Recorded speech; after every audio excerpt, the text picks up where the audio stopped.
總之我諗奶茶我就諗起香港茶餐廳。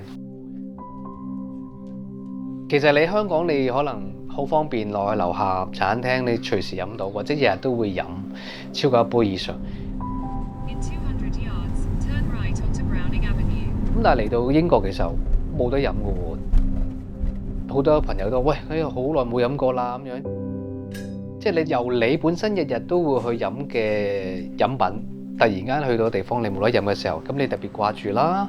咁所以我覺得好開心，就將香港嘅嘢帶到嚟呢度，大家原來唔使返香港喺度都可以飲到嘅。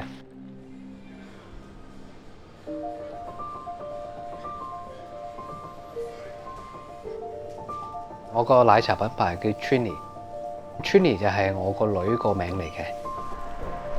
咁意思就係三位一體啦。咁就頭先代表到一家三口，另外就可以代表到港式奶茶主要嘅元素香滑濃呢三樣嘢。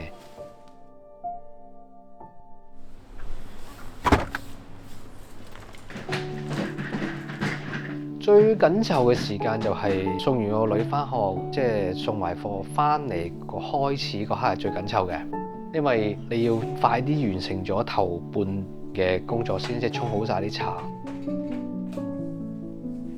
奶茶好得意㗎，即係我教完俾你，但係當你做嘅時候呢，你就會有自己嘅一套㗎啦，好得意㗎。即係我炒一個飯，我炒係咁嘅味道。但係當你炒嘅時候，個味道唔同咗。但係呢個味道係屬於你嘅。沖奶茶我諗最難就係點樣你沖100杯都係同一個味。沖係好簡單嘅啫，夠鐘咁就倒出嚟，搞掂。但係你要 keep 住都係嗰個味，呢個品質係最難。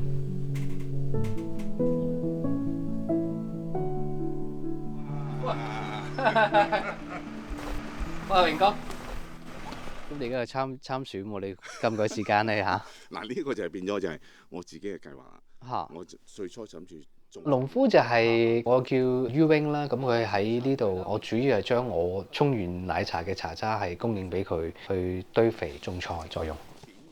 呢度好住啲定係之前嗰度好啲啊？係嘛？我哋喺度認識嘅。咁我由香港嚟到英國，其實因為我哋第一批嚟啊嘛，咁你根本唔會知道嚟緊有幾多香港人嚟。我嚟到 lockdown 嘅時候，咁成條街係冇人嘅，咁啊，淨係喺棟 apartment 嗰度啦。咁所以你唔知道即係英國呢個地方究竟係熱唔熱鬧啦，或者係嗰個情況完全係唔了解嘅。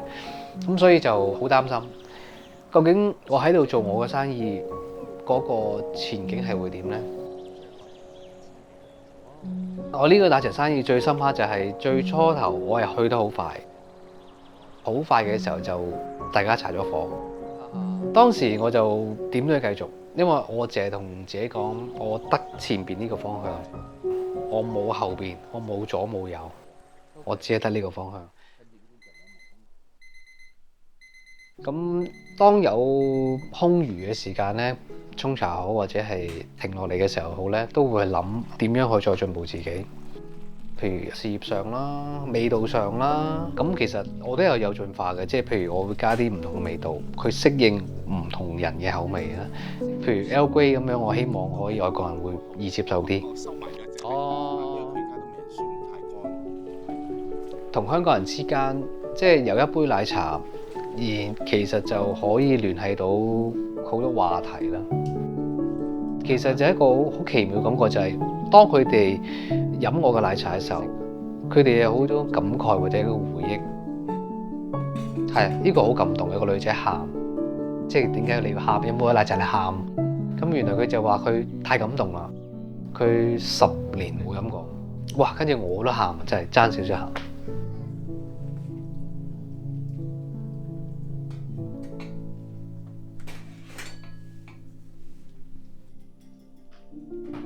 家嘅定義就係我諗係安穩啊，咁啊開心唔開心都一齊分享。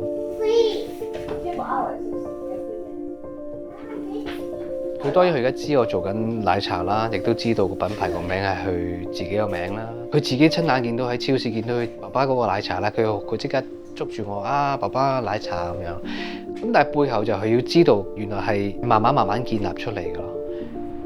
我呢個人嘅生意係冇放假冇休息嘅事，即係全部都係自己安排。